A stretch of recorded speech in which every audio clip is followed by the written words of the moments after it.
Hey everyone, Marty Snider, Dale Jarrett, and Nate Ryan joining you here. So Nate, there was the wreck at St. Louis with Austin Dillon and Austin Cindric. And then Austin Dillon was all upset afterwards. Austin Cindric said, I didn't do anything. NASCAR made the decision to not make a call on this after Austin Dillon called for the suspension of Austin Cindric. Did NASCAR make the right call?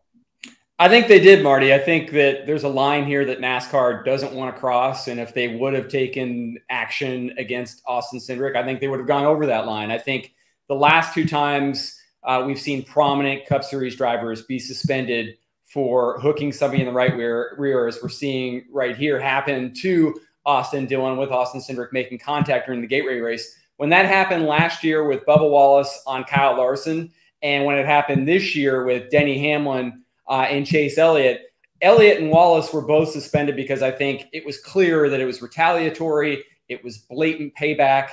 And I think NASCAR studied the video here and they looked at it, DJ, and they considered all the evidence. They look at the throttle and steering and braking traces, and they just determined that conclusively that this was hard racing. This was not what we had with Bubba and what we had with Chase, where it was clear payback. We saw it all happen within a minute.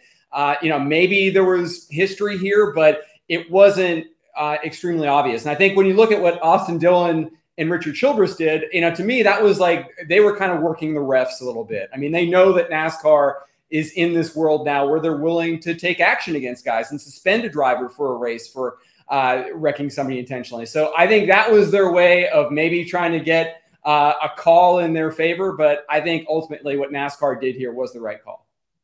Yeah, I agree with you, Nate. This is a non-issue. Racing happens, and these drivers need to understand that. Quit jumping out and saying that somebody needs to be suspended immediately.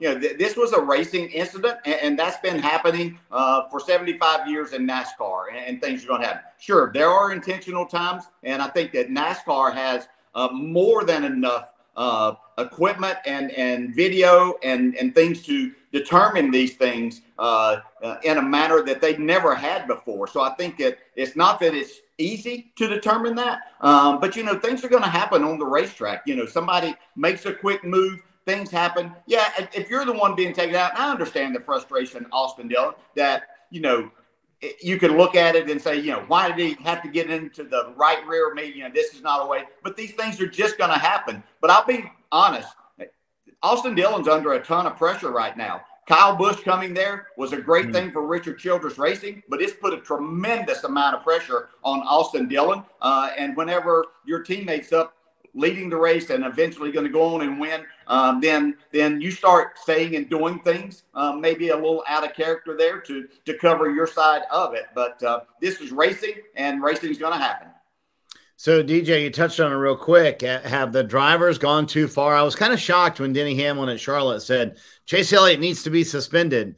And now you see it the week after with Austin Dillon doing it. Have drivers kind of gone too far with publicly stating what they feel like NASCAR should do? Yeah, a little bit, I believe. But, I've been watching the NBA finals, and these guys are contesting every single foul or non-foul that's happening. So I think that we're seeing more and more of the participants being a little bit more vocal with everything. Denny was exactly right in his measure, and that was a different situation, I believe. Denny pretty much knew what the situation was there, the lap previous, the things that they had happened there. But I will say that, instead of getting out and saying that this driver should be suspended immediately, let's take a look at things. And then, if you want to say that's exactly what I thought, I would go about it in a little bit different way.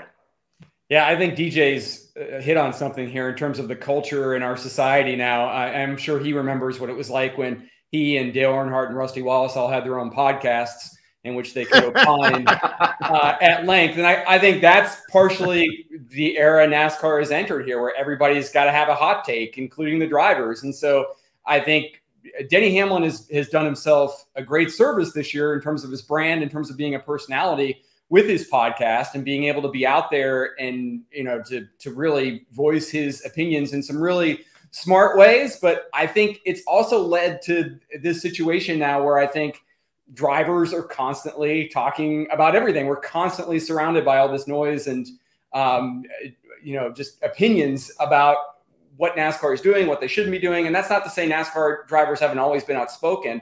I just think the platforms and the amplification of their voices right now is somewhat unprecedented. And so I think that, drivers have always been a little bit of, there's no way to say this delicately, they've always been a little bit of a whiny bunch when things don't go their way. And I think that that's been amplified, much to DJ's point, like we see in the NBA playoffs, guys complain after almost every call. And I think we're seeing that a little bit more on the Cup Series side now because we are so surrounded by drivers and their opinions.